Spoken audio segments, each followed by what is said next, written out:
generations. And now, the power of two restores the one. We got a bidet!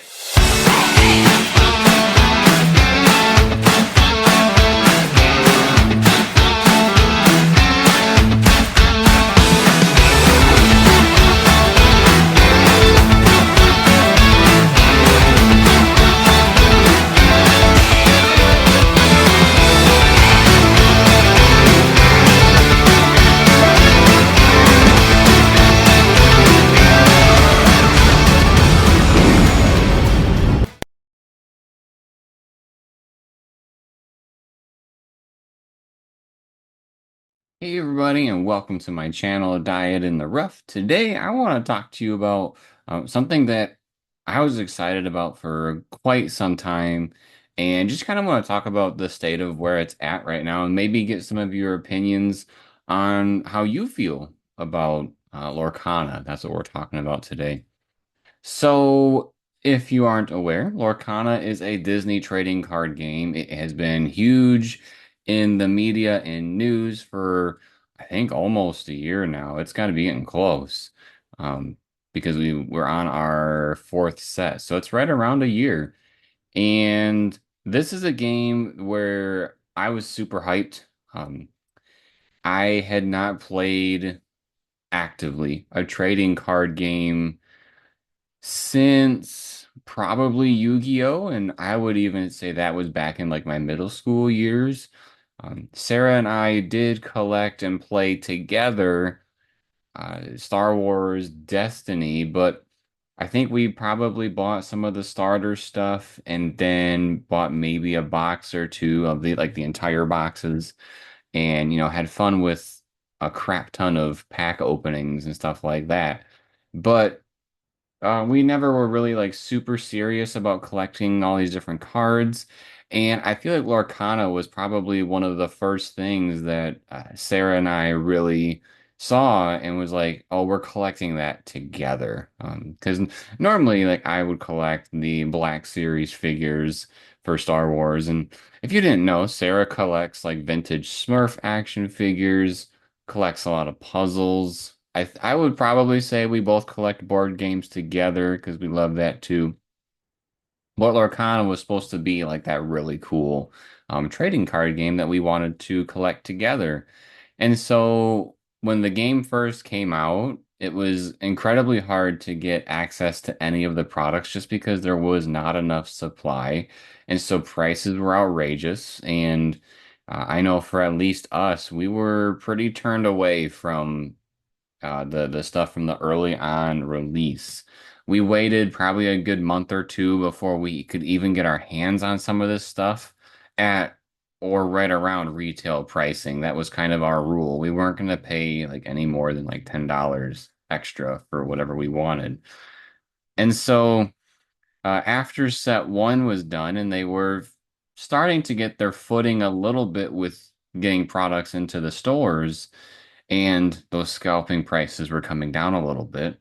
Then set two came out. And so uh, I think set two is where Sarah and I really got to jump into the deep end with this game. I believe I had pre-ordered like two full box or booster boxes of packs, and we unboxed those. A good chunk of those are here on the channel if you want to go and check those out.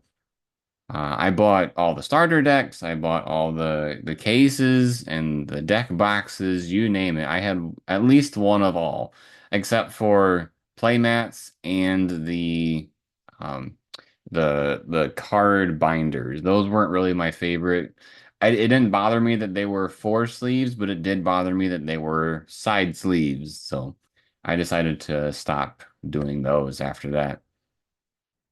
But moving forward, I mean, we got quite a few of those set two cards. We almost got all of them, which is exciting. We love, like I said, we were trying to collect this game together, and then we get to set three, and yes, we got a good chunk of the products on day one. I went and I pre-ordered the the booster boxes, the decks, the deck boxes, the card sleeves, the whole nine yards once again. We got one of everything basically, and then had some fun with those. And then set four came around, which is the Ursula's Revenge, the one I got behind me. And honestly, just kind of looking at the writing on the wall with a lot of the retailers, I find it very interesting about the state of Lorcana at this point, right? So if you look, like if you go to buy this stuff on day one, you'll probably find it at value or a little less. If you wait a couple weeks, those prices drop significantly. There are some booster boxes that have been seen on Amazon for like $100, and those are probably like the set twos and the set threes. And then there's, you can buy even like the Ursula stuff nowadays for 10, 20, sometimes $30 under MSRP. And so it makes me wonder, is there a loss of interest in Lorcana? I know we kind of are. It was kind of hard for us to conceptualize shelling out, around 200 to $250 every 4 months, or every 3 months it was.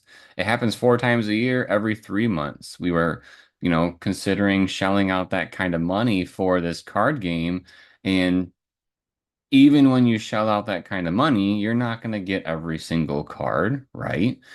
And so it kind of got to that point where we had other priorities and there's other things we wanted to spend like that $250 on.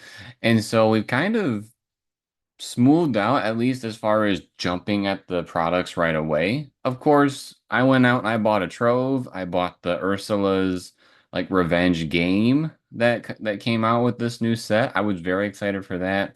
I haven't read it yet, but I was very excited that they had something unique and different to come out, especially since you can play it single player or with friends. That sounds awesome. But we are not running out to be the first in line to be getting these products anymore. And I think that's kind of sad in a way. And I guess what I'm asking all of you is, what are you thinking about Lorcana? Have you been playing Lorcana? Are you noticing that maybe the competitive side of Lorcana is strong, and maybe the people that are kind of like Sarah and I, where we haven't been purchasing tons of packs as of lately, maybe it's just people like us that are tailing off, and maybe the game doesn't need, people like us. But I am noticing that I am seeing the shelves in our retail stores always fully stacked with Lorcana. So that makes me wonder too, was it was it actually super popular back then, or was it just the scalpers were ripping everything off the shelves and then it was almost like a facade of the demand? And so I don't know, we're just kind of at a point where if we see something interesting for Lorcana, we'll probably pick it up, kind of like the Ursula's Revenge game. I know we saw like the little preview for the next set, and there's like a Chef Donald on there. Sarah absolutely loves Donald, so I'm sure that would probably be a card that she would like to have in our collection. So stuff like that might be, persuading to try to pursue. But as far as going out there day one and smashing some packs and all that and hoping for the best cards, I don't know. Um, Gladly will receive them as like Christmas gifts, birthday gifts, and all that good stuff. Absolutely. But as far as that drive to like want to get up early, run to the store, be first in line, and all that good stuff, I feel like that has faded quite a bit. And so I'm just kind of curious to see how the game ends up panning out. I did talk to some of my friends that were involved with other trading card games like before I got into Lorcana and then heard about how often they were going to be releasing sets. And they told me that it is pretty common for sets to be, coming out so quickly. And unfortunately, it must not be affecting the other popular card games like Pokemon and Yu-Gi-Oh! Clearly, because they're still around. But it makes me wonder how it's going to affect Lorcana, you know? Oh, and also Magic. I always, see new stuff for Magic all the time too. I feel like I could never keep up with that, with all the different licensing stuff they've done. I've actually never played Magic, but if I had the right deck, like the Jurassic Park thing or maybe Assassin's Creed, I know probably a lot of you die-hard Magic players are hating me for saying that because I know a lot of people really don't like they brought in so much licensed material into Magic, but that might be one way that I would try it. It would give me a little more incentive to try it just because it's something I'm kind of familiar with and I would make that connection, right? So that's basically all I wanted to talk about was just kind of putting my feelings out there of where I think we are at for Lorcana and kind of wondering where you're at because like I said, it's puzzling to me to see so much product on the shelves and not really hearing about it much anymore. Like I don't even hear about it in the media unless it is Ravensburger talking about it. So, um, yeah, excited to wait and see what you guys have to say. If you enjoyed this type of video, make sure to subscribe to the channel and turn on notifications. Drop us a like if you like the video and drop us a comment. Of course, letting us know what you think about Lorcana as of today. And then, as always, everybody, thank you for watching. We'll see you next time.